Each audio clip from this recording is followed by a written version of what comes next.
Mel Robbins, a well-known motivational speaker and best-selling author, presents a transformative concept in the Let Them theory.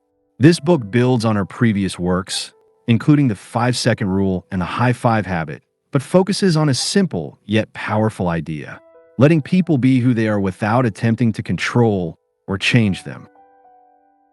Introduction: the epiphany that changed everything. Mel Robbins opens the Let Them theory with a personal story that serves as the catalyst for the book's central idea. It's prom night for her teenage son, Oakley, and Robbins finds herself spiraling into a familiar pattern of stress and control. Her daughter's proms have been meticulously planned affairs, but Oakley and his friends are laissez-faire, offering her no details and shrugging off her attempts to manage the situation. Frustrated, she's on the verge of losing it when her daughter steps in with a simple, repeated phrase: "Let them, let them, let them." It's a light bulb moment for Robbins. She hands Oakley $40 for food, lets go of her need to orchestrate the night, and watches him dash into the rain with his date, mud splashing everywhere. Instead of anxiety, she feels relief, and something clicks. This moment, Robbins explains, isn't just about prom. It's a microcosm of a broader truth she's stumbled upon. Much of our stress, unhappiness, and exhaustion comes from trying to control what we can't: other people's actions, opinions, and choices. The Let Them theory is born from this realization. 2 words that promise to set you free from the draining cycle of overmanaging others and redirect your energy toward what you can control: yourself. With her signature blend of no-nonsense advice, relatable storytelling, and science-backed insights, Robbins promises readers a mindset shift that will transform their relationships, resilience, and personal power. Chapter 1: The Power of 2 Words. Robbins dives into the essence of the Let Them theory, framing it as both simple and revolutionary. At its core, it's about relinquishing the illusion of control over others. She argues that we waste enormous amounts of energy worrying about what people think, trying to change their behavior, or bending over backwards to meet their expectations. The solution? Let them think what they want. Let them act how they will. Let them be who they are. This isn't passivity or apathy. She clarifies, it's empowerment. By letting go of what's outside your grasp, you reclaim your time, energy, and peace. Drawing from her own life, Robin shares how she used to obsess over her husband's lack of enthusiasm for her ideas or her friend's failure to reciprocate her efforts. She'd stew, strategize, and sometimes confront, only to end up more frustrated. The Let Them mindset flipped the script. When her husband didn't jump on board with a plan, she let him sit it out and move forward anyway. When a friend ghosted her, she let them drift away and focused on connections that energized her. The result?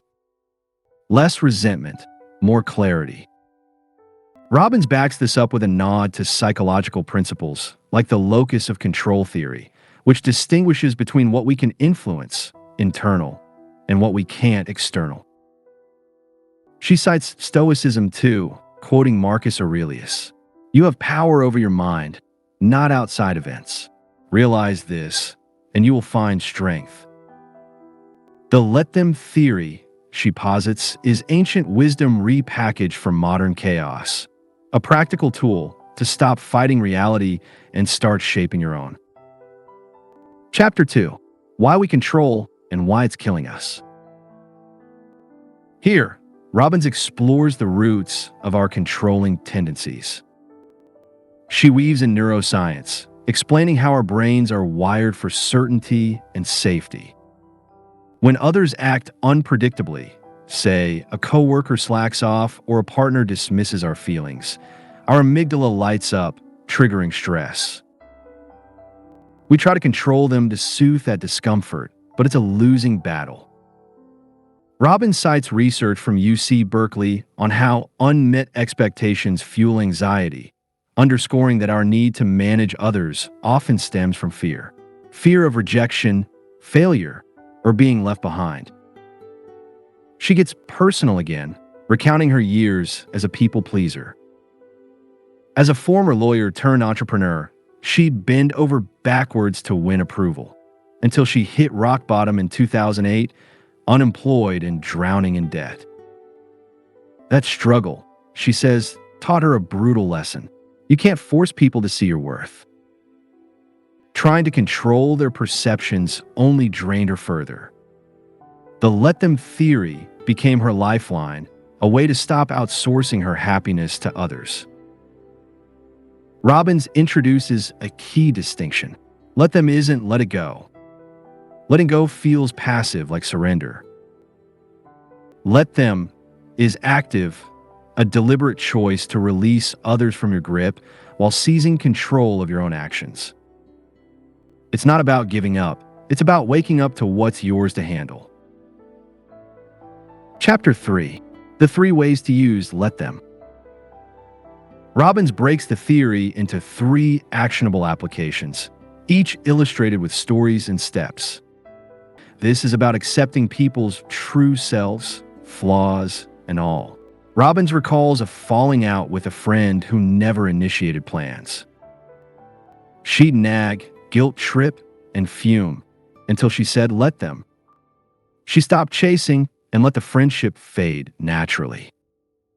The relief was instant. She ties this to psychologist Carl Rogers' concept of unconditional positive regard. When we stop trying to mold others, we free ourselves to either connect authentically or move on. Let them do what they want. Here, Robbins tackles situations where others' choices frustrate us, like her sons from chaos. She shares a work example too. A colleague who ignored her advice on a project. Instead of micromanaging, she let them flounder, and they learned more from the fallout than her lectures ever achieved.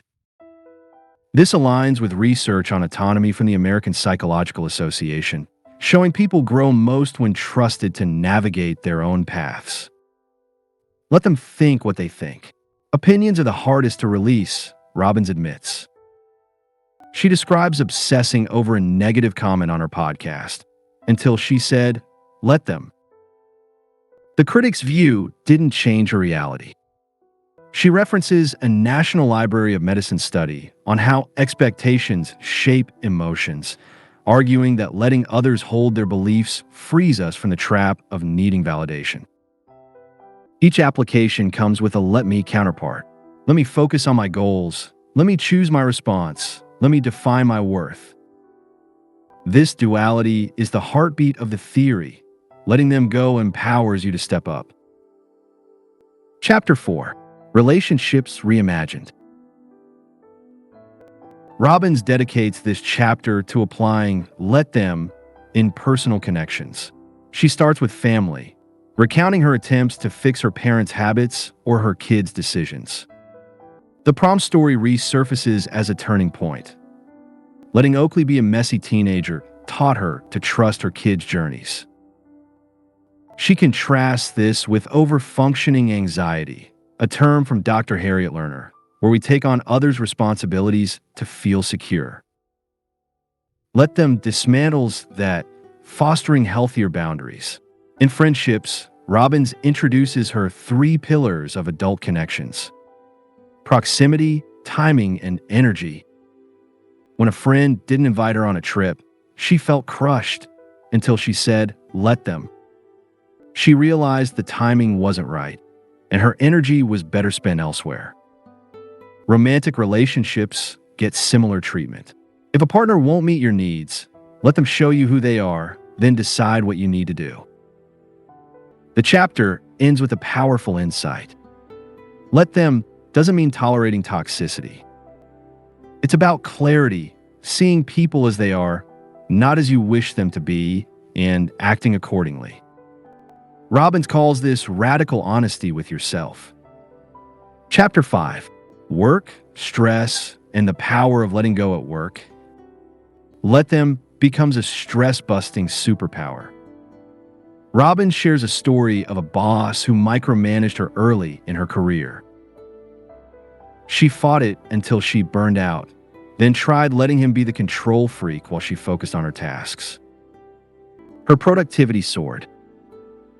She ties this to Psych Central's research on the futility of controlling everything, noting that workplace stress often stems from battling colleagues' quirks or decisions.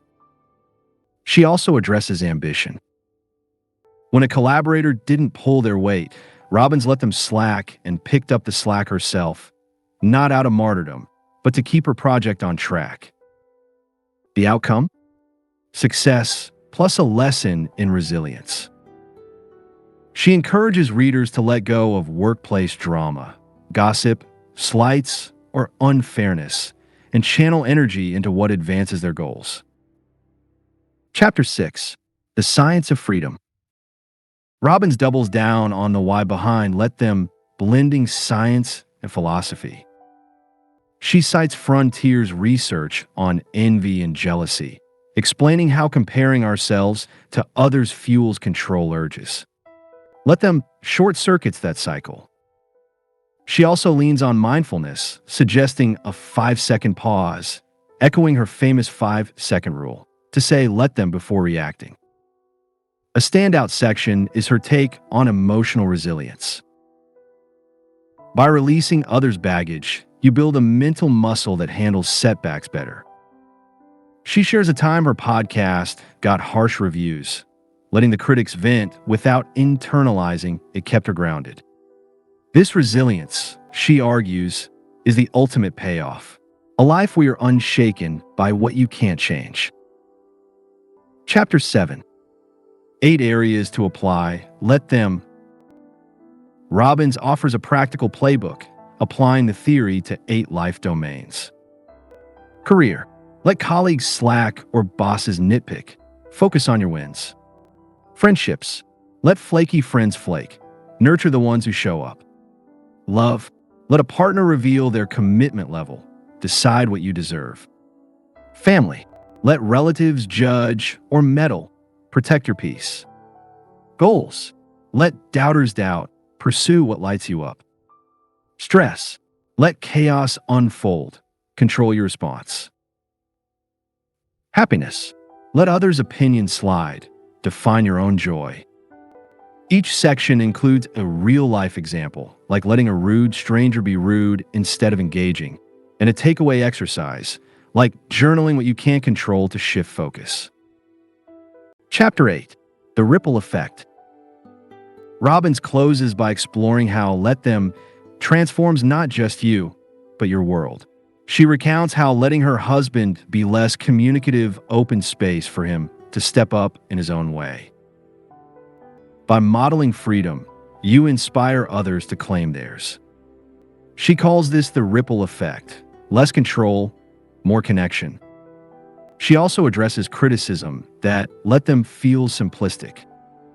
It's not a cure-all, she admits, it's a starting point. Paired with action, her Let Me Half, it's a framework for agency. Robbins ends with a call to action. Try for a week. Say Let Them daily, notice the shift, and reclaim your power.